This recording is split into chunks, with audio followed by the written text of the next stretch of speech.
അമ്മ ഞാൻ ഇറങ്ങുവാണ്. മോളെ നോക്ക്, ആരാണ്ടോ വരുന്നു.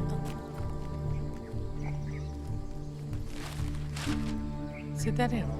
അതെ, ആരാ? ഇത് ഡയന, ഞാൻ ആയിഷ. ഞങ്ങൾക്കല്പം സംസാരിക്കാനുണ്ട്. അയ്യോ, ഞാൻ ഓഫീസിലേക്ക് ഇറങ്ങിയതാണല്ലോ, ഇപ്പൊ തന്നെ ലേറ്റ് ആയി. എന്നതാ കാര്യം? അല്ല, അതങ്ങനെ തിരക്കിട്ട് പറയേണ്ട കാര്യമല്ല. എന്നായാലും ഇപ്പൊ നേരമില്ല. അമ്മയോട് പറഞ്ഞേക്ക്, അമ്മയ്ക്ക് തിരക്കൊന്നുമില്ല. വല്ല പോളിസിക്കാണെങ്കിൽ നടക്കുകയല്ല കേട്ടോ. അമ്മേ, പോളിസിക്കാരാ. പോളിസിയാണ് ഇപ്പൊ തന്നെ 2 ഉണ്ട്. LIC മെഡിക്കൽ ഇൻഷുറൻസും. നല്ല ഭാര്യ അമ്മേ. നമുക്ക് അവരുടെ ഓഫീസിലേക്ക് വിട്ടാലോ?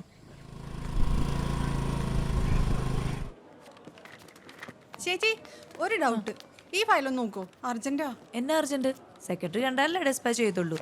ലഞ്ച് കഴിഞ്ഞിട്ട് മതി മോളെ, വിശന്നിട്ട് കണ്ണ് കാണാൻ മേല. സിത്താര സാറേ, 2 സ്ത്രീകൾ കാണാൻ വന്നിട്ടുണ്ട്.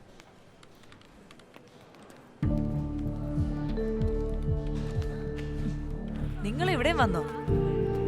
അത്യാവശ്യമായതുകൊണ്ടാണല്ലോ. എന്നാ? അങ്ങോട്ട് മാറി നിന്ന് സംസാരിച്ചാലോ?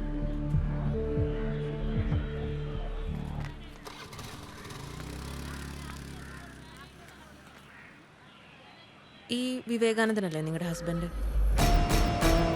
അതെ. അതിവിടെ.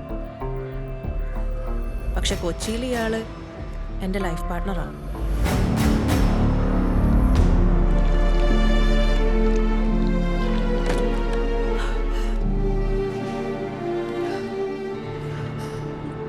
നിങ്ങളെ ഭീഷണിപ്പെടുത്താനോ അതുകൊണ്ട് എന്തെങ്കിലും കാര്യസാധ്യത്തിനോ അല്ല ഞങ്ങൾ വന്നത്. വിവേകാനന്ദന് ഭാര്യയും മോളും ഉണ്ടെന്ന് അറിഞ്ഞുകൊണ്ട് തന്നെ ഞാൻ അയാളുടെ കൂടെ ജീവിതം തുടങ്ങിയത്. പക്ഷെ നിങ്ങൾ അയാളുടെ എറണാകുളത്തെ ജീവിതം ഒന്നും അറിഞ്ഞില്ല. ഏത് സാധാരണ ഭാര്യയും പോലെ നിങ്ങൾ അയാളെ വിശ്വസിച്ചു. അയാളുടെ എല്ലാ വീക്ക്നെസ്സും നിങ്ങൾ 2 ആളും ഒരേപോലെ അനുഭവിച്ചിട്ടുണ്ടാവും. അത് പക്ഷേ ഇങ്ങനെ പബ്ലിക് പ്ലേസിൽ ഡിസ്കസ് ചെയ്യാനൊക്കുന്ന കാര്യമല്ല. ആ നമ്പർ ഒന്ന് ഷെയർ ചെയ്യും. രാത്രിയുള്ള വിളിക്കും. ഞങ്ങളുടെ വരവിൻ്റെ ഉദ്ദേശം അപ്പോൾ അവള് പറയും. അതിനൊരു തീരുമാനമാവുന്നവരെ ഞങ്ങൾ ഇവിടെ തന്നെ ഉണ്ടാവും. ഈ ബാഗിൽ വിവേകാനന്ദൻ്റെ കുറച്ച് ഐറ്റംസാ. വീട്ടിൽ കൊണ്ടുപോയി തുറന്നാൽ മതി.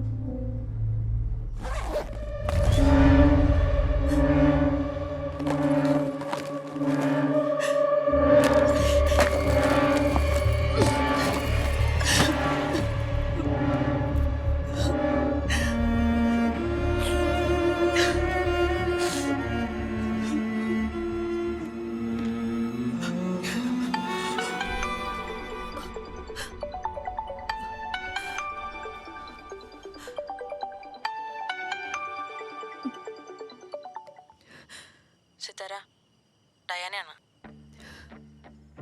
ആയിഷ പറഞ്ഞ പോലെ ഒരു കാര്യത്തിൽ നമ്മുടെ എക്സ്പീരിയൻസ് ഒന്ന് തന്നെയായിരിക്കും. ബെഡിൽ അല്ലേ? എന്താ നിങ്ങളുടെ ഉദ്ദേശം? പേടിക്കണ്ട, പറയാം. നിങ്ങളുടെ ശരീരം നിങ്ങൾക്ക് മാത്രം അവകാശപ്പെട്ടതാണ്. എൻ്റെ ശരീരം എനിക്കും. അതയാൾക്ക് കൊത്തിപ്പറിക്കാനുള്ളതല്ല. ആണോ? എൻ്റെ മുലകളിലും പൊക്കിളിനും താഴെയൊക്കെ അയാൾ കടിച്ചു പറിച്ച കുറെ പാടുകളുണ്ട്. കാണുന്നു സിതാരയ്ക്ക്? അതവിടെയും കാണുമല്ലോ അല്ലേ? കല്യാണം കഴിഞ്ഞിട്ട് 5-6 കൊല്ലായില്ലേ? അന്ന് മുതൽ പൂമുഖവാതിൽക്കല് പൂന്തിങ്കളായിട്ട് ജീവിക്കല്ലേ? നമ്മൾ ഒരുമിച്ച് നിന്നാ ഇത് അവസാനിപ്പിക്കാം. അയാൾ ഇത് അവസാനിപ്പിക്കണം. അതിനുള്ള വഴി എൻ്റെ ഫ്രണ്ട് പറഞ്ഞുതരും. ഞാൻ ഫോൺ കൊടുക്കാം. സിതാര ടെൻഷൻ ആവണ്ടോ. ഉത്തമ ഭാര്യ എന്നുള്ള ഈ ടാഗ് ലൈൻ മനസ്സിൽ തൽക്കാലം ഡിലീറ്റ് ചെയ്തിട്ട് ഞാൻ പറയാൻ പോകുന്നത് ശ്രദ്ധിച്ചു കേൾക്കണം. അയാളുടെ പുതിയ ഇരയത്. ഇപ്പൊ എന്തെങ്കിലും ചെയ്തില്ലെങ്കിൽ ഇരകളുടെ എണ്ണം ഇനിയും കൂടും. അത് ഉറപ്പാ. സിതാര ആലോചിക്കേ. പോലീസിൽ നിന്നും കോടതിയിൽ നിന്നും നീതിയൊന്നും കിട്ടാൻ പോകുന്നില്ല. അപ്പൊ പിന്നെ ഇതേ വഴിയുള്ളൂ. സമയമെടുത്ത് ആലോചിച്ച് മറുപടി പറഞ്ഞാൽ മതി.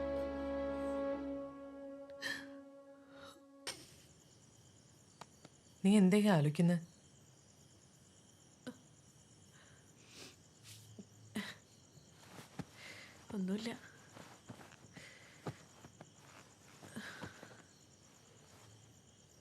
വന്നത് വെറുതെ ആവോ?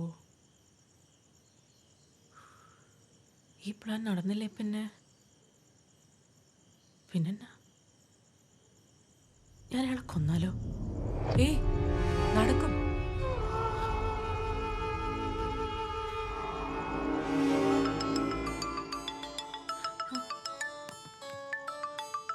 അവരാ. ഹലോ, ഞാൻ റെഡിയാണ്. സമ്മതിച്ചു. really?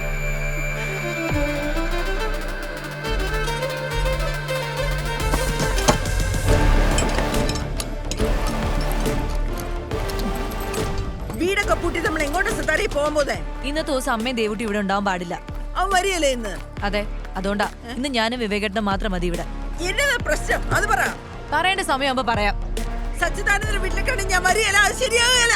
വരാനാ പറഞ്ഞത്. അച്ഛനുണ്ടോ അവിടെ? അച്ഛനല്ലേ, അല്ലാതെ കാണ്ടാമൃഗമൊന്നും അല്ലല്ലോ. കേറ്.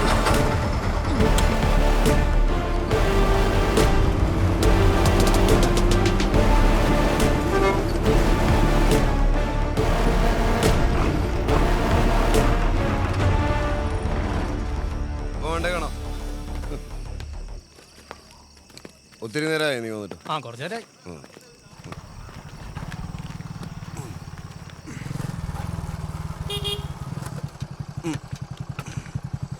ശരി കേട്ടാ, ബൈക്ക് ഞാനൊന്ന് എടുക്കുവാണേ.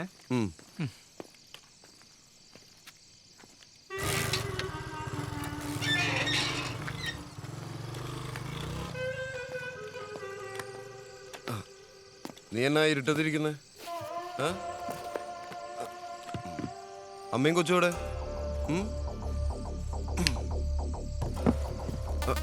ഇതെന്നാ ഈ കുറ്റിയൊക്കെ ഇട്ടിരിക്കുന്നു?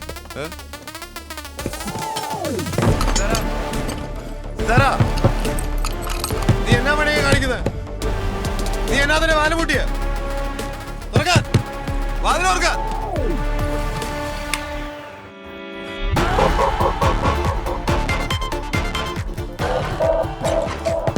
നിങ്ങൾ എന്നാ ഇവിടെ? എവിടെയെങ്കിലും വെച്ച് നമ്മൾ കാണുന്നു ഞാൻ പറഞ്ഞത്.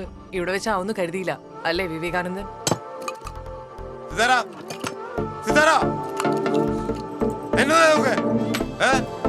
വിവേകേട്ടൻ ഇരിക്ക്. ഇരിക്ക്. വിവേക് ഇരിക്ക്. വാ ഇരിക്ക്.